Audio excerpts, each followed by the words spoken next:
The US has officially announced its intention to purchase Norwegian anti-aircraft missile systems NASAMS. They will be provided to Ukraine. Ukraine will be the first country in the world to oppose NASAMS against a Russian warplane. The news came during a briefing at the US Department of Defense on July 29. The procurement procedure has already started, the US DoD announced.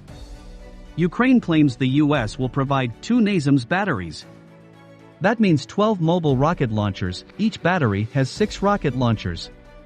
At the moment, there is no official information on when the procedure for the purchase of NASAMS is expected to be completed, and when Ukraine will receive them.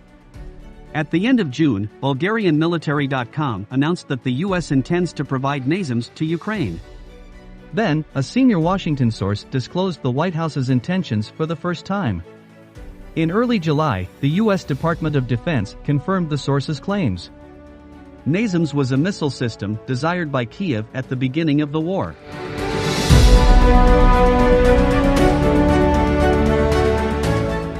NASAMS is Norway's national air defense system. Its range is medium and is designed to counter drones, helicopters, and all types of fighter jets. NASAMS successfully resisted, intercepted, and destroyed cruise missiles. Currently, 9 countries are operating this anti-aircraft missile system and 5 more are in line waiting for a response to its acquisition. NASAMS has an average range of between 25 and 30 kilometers, depending on the missile used.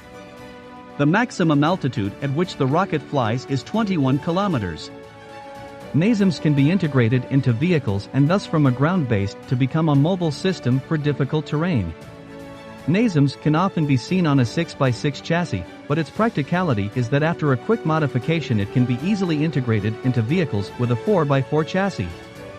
NASAMS I of the system works with US-built MPQ-64 Sentinel Air Defense X-band 3D radar, but NASAMS 2, in addition to having Link 16, has a significant update of the radar system. As experts say that it is better than version 1, it should be noted that NASAMS has secondary armaments that serve the crew of the system to provide protection in close combat.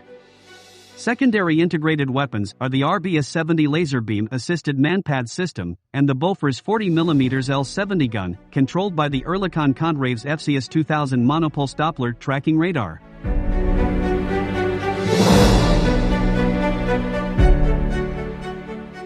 It is not yet clear which version will be delivered to Kyiv, as NASAMS has developed 3 versions. Military experts suggest that Ukraine can receive NASAMS 2, second version, as it has an integrated military tactical data link network Link 16 used by NATO. Although Kyiv is likely to endanger the safety of its own air squadrons in this way, NASAMS 2 will allow it to quickly and accurately intercept weapons systems, aircraft, helicopters, cruise missiles, and drones with Soviet or Russian designs. However, the logic is that Ukraine should receive the first version of the system for security reasons. Although NASAMS is a very good anti-aircraft system, there is a possibility that the Russian armed forces will strike and destroy it. Thus, if this happens with version 2, Moscow will have access to sensitive Western technology. Another problem is the missiles used. Unlike the weapons systems sent to Ukraine so far, NASAMS works with relatively new missiles, such as AIM-120 AMRAAM, Advanced Medium-Range Air-to-Air Missile, AIM-9 Sidewinder, IRIS-TSLS Short-Range Missiles, and AMRAAM-YAR Extended Range Missiles. They can also fall into Russian hands, giving them the same access to new technology.